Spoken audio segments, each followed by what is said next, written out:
Frog. A frog, exactly. A frog? butterfly. Some butterflies are poisonous. Some plants are poisonous.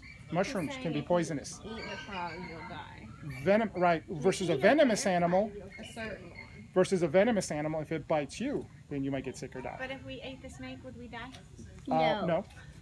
As long as you don't eat the venom. Awesome. And it depends on whether the venom gets into your bloodstream or not. Because venom is basically a digestive product.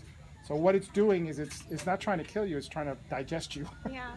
which will result in killing you. Where is the venom in the body? All over? No, it's where the saliva glands are. On your head. How can it eat us? Interesting. I So did that's not know one that. that's one reason why some of the venomous snakes have larger jaws, because they have these large glands.